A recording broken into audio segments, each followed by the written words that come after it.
All right, then. Welcome, everyone, to today's great community event and collaboration.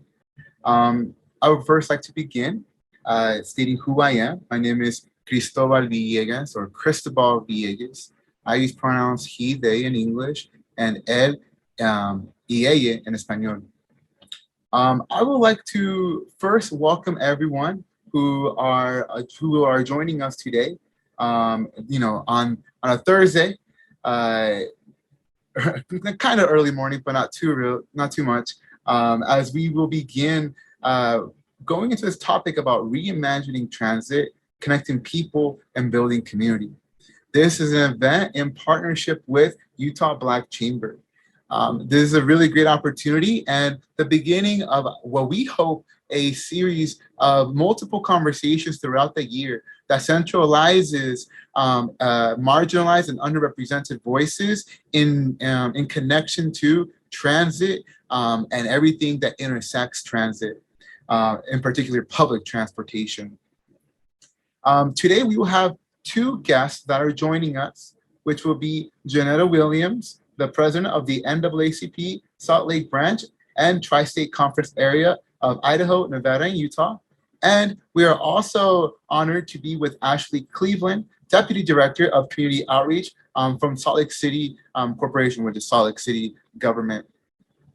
We are very ecstatic for them to join us today as we will be able to learn a lot, but then also maybe continue to pique our curiosity as we continue learning more about transit and the intersection of both the history, about our history, our contemporary present, and as well as our hopefully our future as we begin to reimagine what transit continues to look like. As we all aware, this presentation will be recorded and will be available to everyone after maybe about in a week in order for you all to distribute this to other people as well. And this is how the next hour and a half are going to look like. We will first spend a little bit of time talking about the ground rules about this presentation. It is important that we are all on the same page in order to learn, but also learn with each other and empower each other.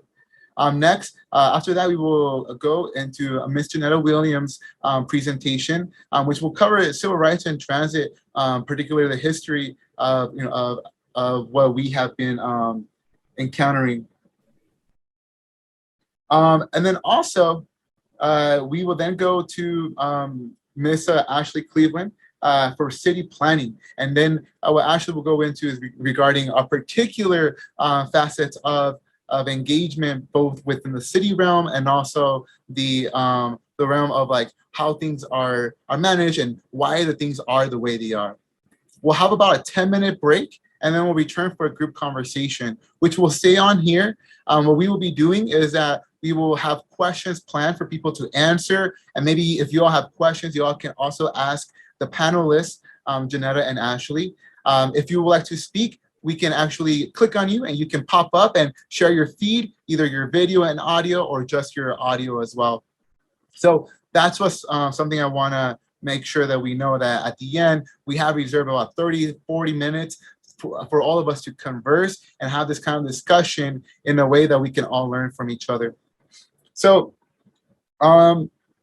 before we continue then, I just want to make sure that we all are aware of what we're trying to do here is creating a thriving space. Please stay engaged as this will, as well as, as you listen to what the speakers have to say, please, you're welcome to write down notes, maybe to write down questions. So when we go into the group conversation, you can bring those questions up or your thoughts up so we can continue the conversation. Lean into discomfort. If there is something that you feel does cause that discomfort, lean into it. Why is it that it causes me discomfort? Why is it that when this topic comes up, I feel a little anxious, a little stressed? These are important things to lean into and understand how our body is behaving when certain topics or issues are brought up. Next, welcome curiosity. As we said, this is the beginning of hopefully multiple events throughout the year where we connect transit to other identities, circumstances, and experiences throughout both Utah's history and our present. So please welcome the curiosity. If there's a question, you're welcome to look into it more. You're welcome to reach out to any of us, as we also are going to give you all references at the end when we send you the follow-up email with questions like what did you like about the presentation, with the link to the video. We will also include references on there so you can continue your exploration about this topic in particular. And then lastly, expect and accept non-closure. As we said, this will be the beginning. So we hope this is the beginning for your journey as we go into more of reimagining transit through different lenses, different identities, different experiences and circumstances. So I don't know if there are any questions. I'm trying to look at the chat and see if there are any questions. Looks like there are not any. And it looks like a good part of the registrants are here now with us. So I welcome all of you again, all 14 of you. This was a pretty well registered event. So thank you so very much for making some time to join us today. So now I will turn the time over to Ms. Jeanetta Williams.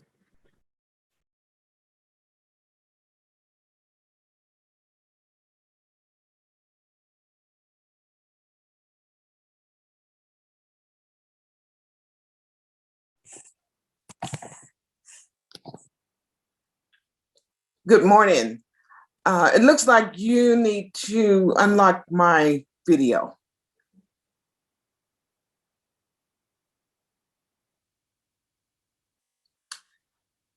Okay, reimagining transit, connecting people, and building community is a great topic. And we appreciate the work of the Black Chamber of Commerce and UTA to bring us this forum today. I will begin with talking about Mrs. Rosa Parks and the Montgomery bus boycott and the impact of transit.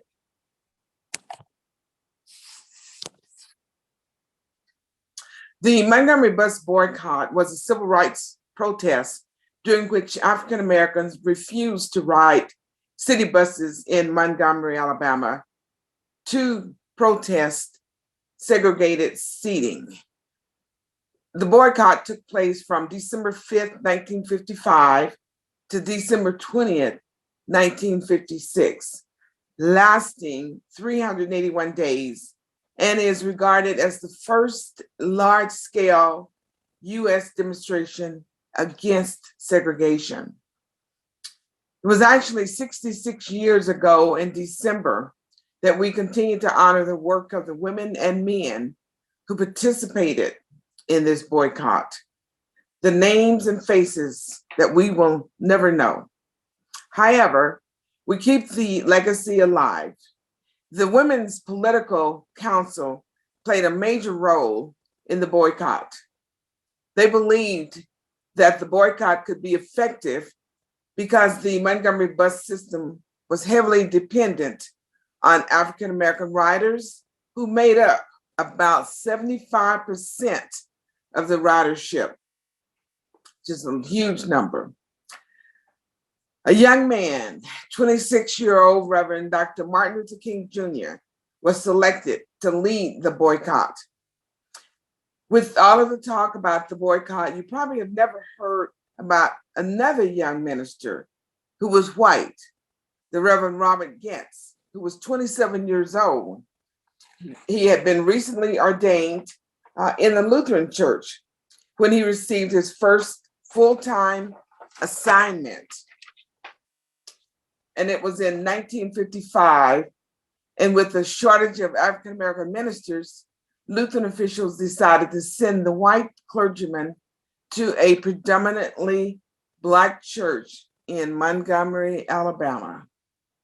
Reverend Getz had demonstrated a growing interest in civil rights, joining the NAACP while in college and preaching to a small majority Black congregation in Los Angeles as an intern. Before sending him to Alabama, church elders asked him to promise not to, quote, start any trouble, end of quote. Years later, after Reverend Getz had become the only white minister to participate in the Montgomery bus boycott, and long after he had confronted death threats and bombs from Ku Klux Klan members who targeted his home, he still believed he had kept his promise of not getting into or starting any trouble. He also asked a large number of the white ministers in Alabama to join with him, but no one did. So last thing, as I said before, 381 days, the Montgomery bus boycott resulted in the Supreme Court ruling segregation on public buses unconstitutional, a significant play towards civil rights and transit equity. The Montgomery bus boycott helped eliminate early barriers to transportation access. Some folks may remember in 1992, I had the honor of researching and finding, locating Mrs. Rosa Parks. And after a number of conversations with her, she accepted our NAACP invitation to come to Salt Lake City, Utah, and present our first Rosa Parks Award, which was awarded to Mary Washington Green, January at our Dr. King luncheon. I also had the privilege of taking her to the University of Utah and also to BYU, and sitting down in her hotel room, just the two of us at a table, talking for hours, and her telling me about her life and life history and about the bus boycott. So it was my honor and privilege to have those conversations, private conversations with Mrs. Rosa Parks. And I know we talked about the Montgomery bus boycott, and we know that Utah has had its problems with accessible transportation. The late Barbara Toomer was instrumental in changing rules to benefit the disabled. She was a member of the CAT committee, which was with UTA, and it still exists today. Our NAACP continues to be concerned about accessible and affordable transportation. We're concerned about all school districts and UTA working to come up with solutions. Projects launched should work together with community and education groups. And there needs to be more inclusion of these groups and the school districts. We realize that there has been some, but we want to see more of coming together with community outreach, community groups, refugee outreach, churches, and all of the Chamber of Commerce's to be a priority, and not only for special events. We appreciate that the Black Chamber of Commerce is working with UTA, and in years past, we know we had other chamber that were working with UTA, which not only just the Salt Lake Chamber, but there's a Hispanic chamber, there's an Asian chamber, there's other ones in all the other different cities, in Murray and Sandy and so forth, Draper. There is a concern to have free passes for school students and their parents. And we applaud and commend UTA for the free fare February, which is great. And I did hear that the ridership was up because of that. When we talk to parents and some of the school officials, they tell us that there's been a lack of reliability, transportation needs and means. And we want to make sure we can try to close that gap. Students are unable to fully participate in school activities because the lack of funds to even ride the school bus, and they don't have any other means of transportation. Parents cannot get to their healthcare providers because of the hours sometimes that they work, are working 2 or 3 jobs and not having enough money to ride the bus to try to get to where they can go to their healthcare providers. Families are unable to drop off or pick up the child in early childhood programs. And we believe in early childhood education. And we realize too that COVID-19 has had a huge impact on families and on businesses, not only here in Utah, but across the country. We think that there's also opportunities for partnerships. And some of our efforts working together should be to grow attendance at parent and teacher conferences, making sure that parents are able to attend their parent teacher conferences, and not because they don't have transportation, but we need to make sure that we can get transportation for them. And they shouldn't be shamed if they don't have money to ride public transportation. By doing that, we would also increase the parent participation in school activities, which is a huge concern. We need to connect students and families with higher paying job opportunities. And we realize that some families, they're working 2, 3, 4 jobs to make ends meet. And we can give more students and families greater opportunities, and also have access to academic support, being able to go to the library, being able to study, it's sometimes the only way to connect to internet would be maybe at a library. So we want to make sure that we can allow students those opportunities to have their academic support where they can connect to internet. The same way some of the schools did during the first part of the pandemic is to park buses so that students would be able to connect and try to get their homework done. We're also looking at allowing students and families the ability to attend health, dental, and other appointments for their medical care, and to give families additional options to meet basic needs, for instance, grocery shopping. More or less, this gives an increase in social mobility. And as I said before, we commend UTA on their free fare in February, also on the transportation services needed for those weekend and hotel workers. And we realize that the extended weekend and night service has not always been there, but we appreciate that UTA has increased those abilities for those weekend and hotel workers to be able to go and come from work. So we're just looking at all of the different opportunities where UTA and the community can work closer together. And we also look at opportunities where there's representation in the different meetings where we have refugee meetings coming together to ask and try to find out exactly what they can do to better equip themselves with opportunities to use public transportation.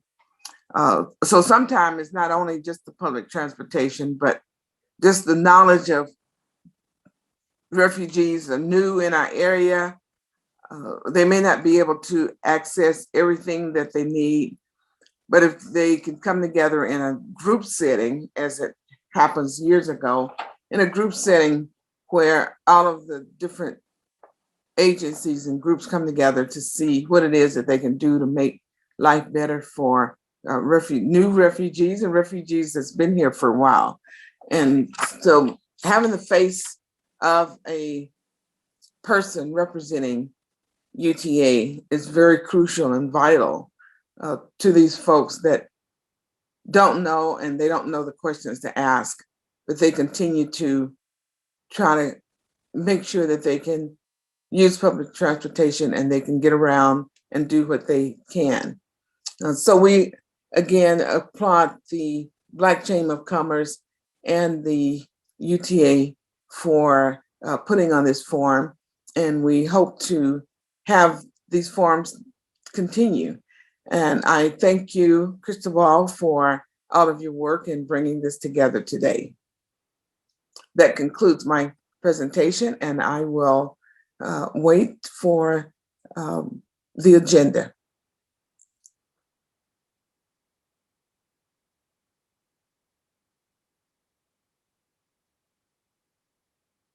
And let me see with Ashley. I think maybe if I make you a host as well, Ashley, let's see if that allows you to display display your video, if that's okay. Yes. All right, give me a moment. Let me see if that can work. Technical difficulties are to be expected sometimes. All right, so now I made you a host, Ashley. Are you able to show your? Oh my gosh. There I am. It's working. Oh, I'm so sorry, Miss Jeanetta.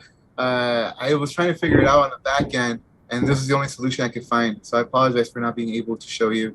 What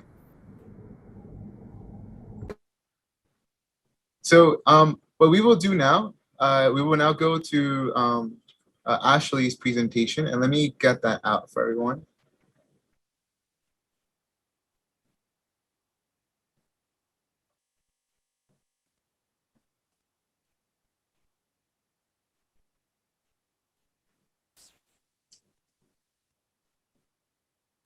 All right, and I will share my screen. Oh, you know what? Actually, make me host again because I can't share my screen now. So, sorry for the back and forth.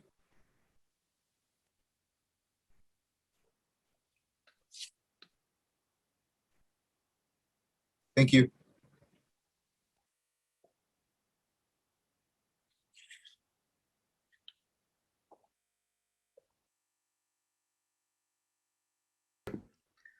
Wonderful. Thank you, Cristobal.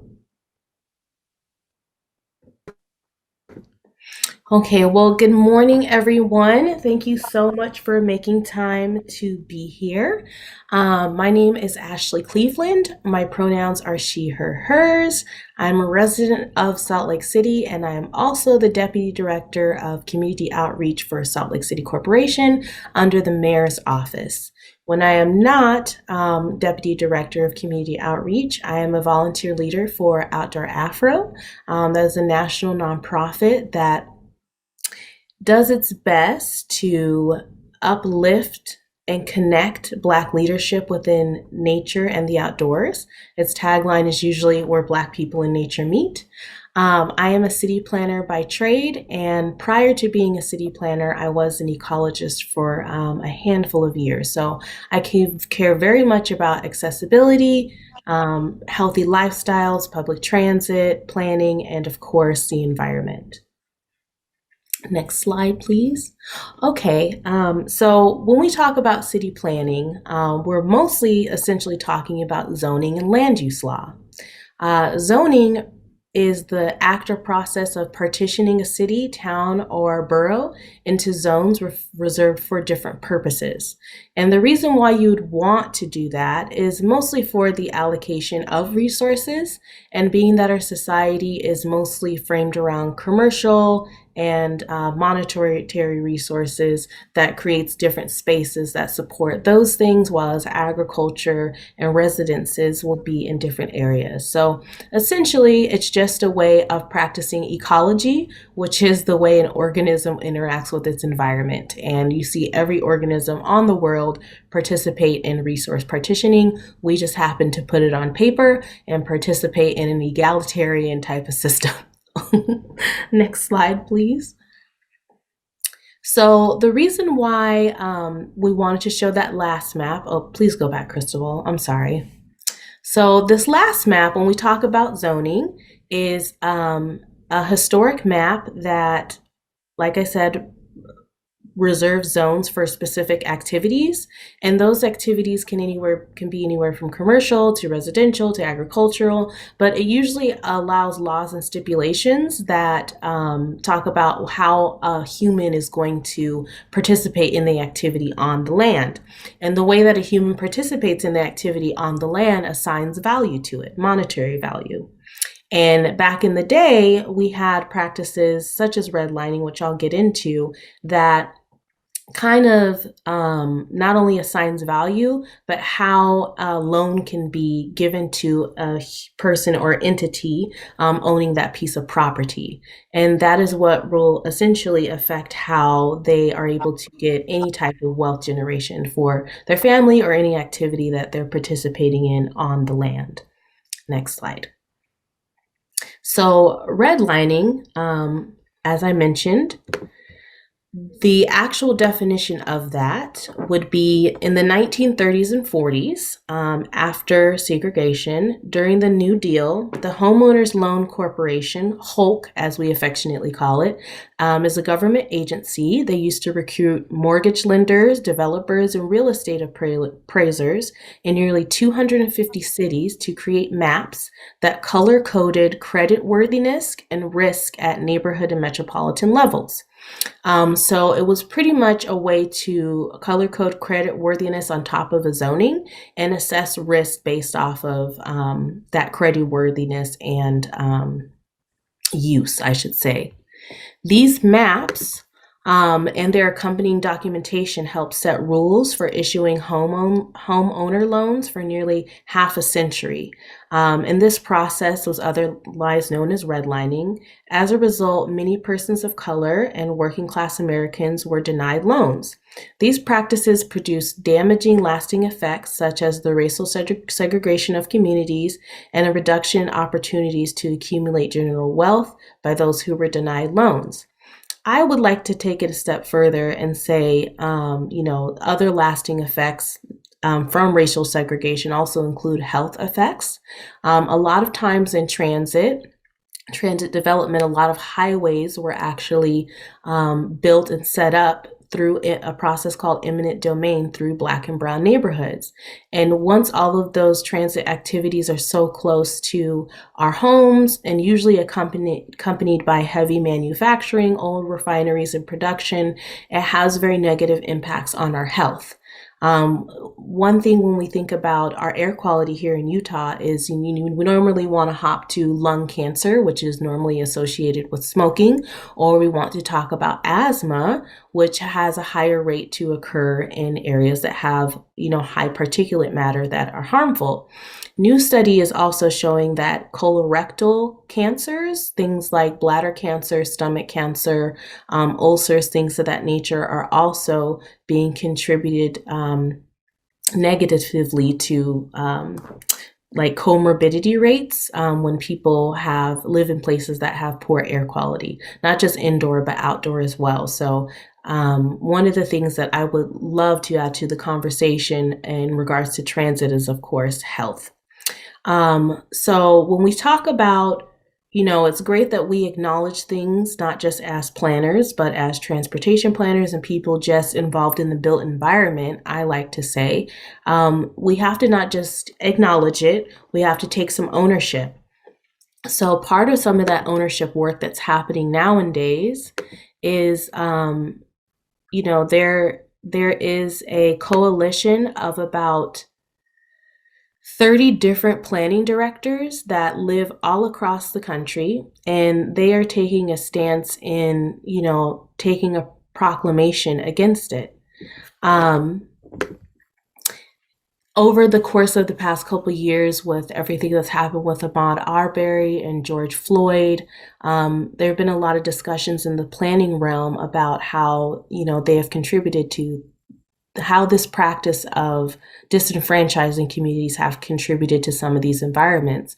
And so a subset of 30 or so planning directors or deputies began drafting a statement that owns up to the history of planning departments and their contributions to racial inequity in cities today. At the end of the day, this is nothing new.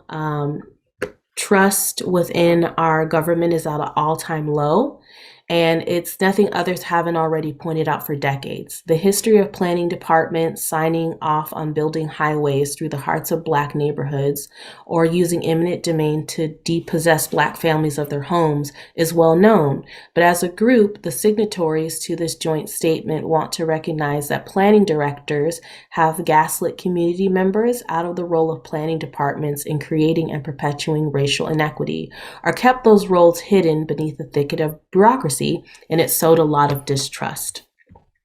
So in response to that, one of the planning directors, simply says, Director Sharp, they work in Philadelphia. They said, our society is structured around white supremacy. And, it's great that we acknowledge it, but what are we going to do about it? It's not a debate anymore, but there is a fear to acknowledge it. That fear serves a retention of the systems that are not working. If you don't know you're working in a racist system without even acknowledging it, you're supporting its goals. And so this is why I think as practitioners, we really have to reform our education around anti-racism and really being cognizant about the history that we're participating in, because a lot of the work that we do will stand the test of time of at least 20 years, which is very tiny in the realm of geological time, but it's long in the span of humans' lives. Next slide. So I wanted to bring up this slide because, I'm really here for it. I'm a millennial. So, I'd love to see the rah-rah and all the shaking up that's happening these days. And, as we look at our history, and we can, of course, be ashamed and acknowledge it, I do also want to acknowledge the stances that we've taken to change that. One thing in particular that I found recently is that the Oregon Department of Transportation dismissed a committee member for racist and sexist remarks. And I think that's beautiful. So essentially in this article, I'll make sure I'll share it at the end of our presentation. They had a committee that was focusing on equity, and they were taking in some feedback within, a group like a community advisory council, something of that nature. And this member was, of course, having issues with really acknowledging some of that work. As Crystal said, you got to be comfortable with being uncomfortable and lean in and really sit with why your body is reacting that way instead of just reacting. And so I guess this person was just reacting, and so they were dismissed for their remarks, which is very different from, back in the early 1900s, which sounds weird saying, but there, is more than enough evidence that memorializes public comment and like planning commission, where those meetings were segregated at one point, and then when they became desegregated, non-white people were of course intimidated from participating in those meetings at any city hall or town hall. So that hasn't been a safe space for us to even engage in or feel safe in coming to a city hall or town hall. For example, I remember the story distinctly in one of my land use law classes, and I believe it was somewhere south, but a new white subdivision had been having a conversation about public transit, and some very young and plucky transit people wanted to make sure that there were bus stops nearby so that everyone could use transit. But being, of course, that at that time, a lot of white people owned cars, and, Black people had fewer cars, fewer car ownership within their family. We, of course, like Jeanetta mentioned, were utilizing the bus a lot. And so there was a lot of public comments saying that they wanted the very last bus stop to be located 2 miles outside of their suburb. And one of the comments said in particular, I want to see these Black people who work in our homes as our maids, as our handymen, as other low-wage workers who come to our home for employment, to have to walk home. We want to see them walk out of our neighborhood instead of having dignity and catching the bus outside of the neighborhood. And I juxtaposed that with an experience that a really close friend of mine shared about her own grandmother, whom I knew. She said that, when they would come home as kids, they would sit on the porch and heckle these grown adult African Americans that were walking through their neighborhood to go home. So, all that being said, we've come a long way from allowing that type of behavior to, participate in spaces that really affect our built environment. I think that's really beautiful. Another term that, I think that we could dig into and spend a whole nother hour on is the concept of white flight and how it's evolved over the years. It still is around. It just has taken a different form in like school district rezoning and gentrification. And of course, there's eminent domain, and that hasn't only harmed Black communities and communities of color. Eminent domain, of course, has harmed indigenous peoples, and that's probably the first time that we have used that law as an act of violence towards other people. But eminent domain has, of course, led to many a highway and transit line. There's things called Black codes that were enacted in response to the 13th Amendment that made it very hard for us to be outside in public when we weren't at work. So if there isn't a public transit stop or a bus for us to be on, it made us at very high risk to be interacting with the police and taken into custody. Nowadays, that what still lives on is we have a lot of restrictive deeds and covenants that are tied to private property. That is just a matter of public record. And as a city planner, I would love it if we could just maybe comb through some of those and get rid of them, because normally the family member who owns the property now does not practice the restrictive deed or covenant. They just haven't actively worked to get rid of it. Next slide. So, talking about where we've been and where we are, I wanted to overlay or at least compare our own Salt Lake City redlining map to where we are now. So I'm not sure if you can see, but in the legend on the left, green is of course where the best properties are, and that was originally it's graded as an A, but back in the day was usually residential and or agriculture. And as you can see, that's where the East Bench is. The area that does not have any zoning is where the University of Utah lies.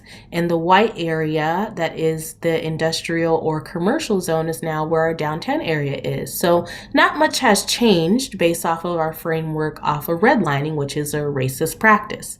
But at the same time, when we talk about transportation, I think a lot of people can agree that our tracks line is definitely a win on a regional scale and even on a national scale, because that's why we have the Olympics here.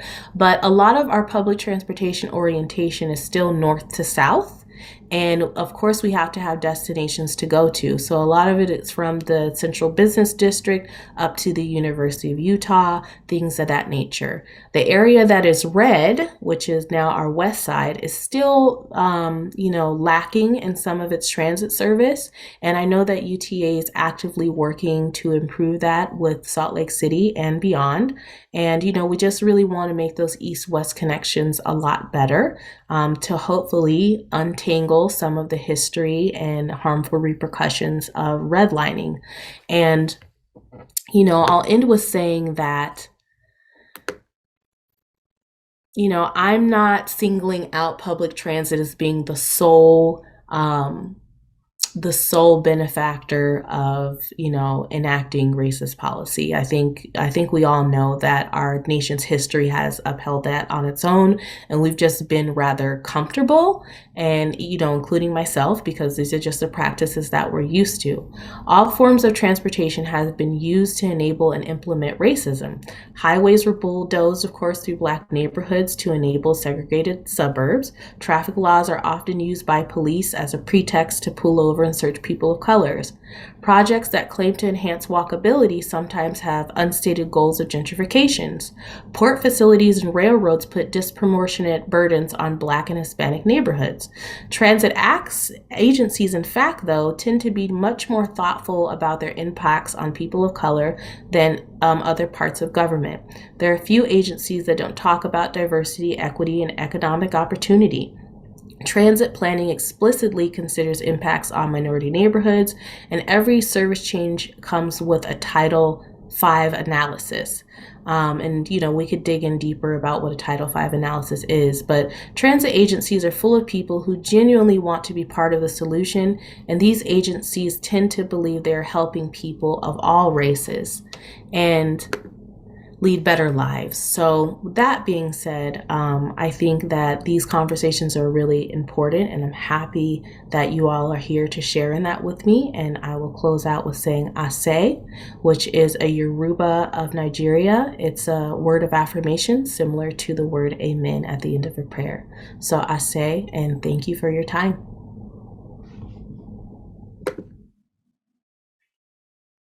Oh, and lastly, there's a link there if you want to know more about accessibility in transit to the outdoors. Thank you. Thank you very much, both Ashley and Jeanetta. And look, I was able to figure it out while Ashley was speaking. There's Jeanetta. I don't know if Jeanetta, if you would like to quickly, introduce, say hi again. Now that we're able to see, you one more time. Okay, I would like to say hello again and thank you. And we appreciate this forum for today. Oh, great. Thank you very much. You're welcome.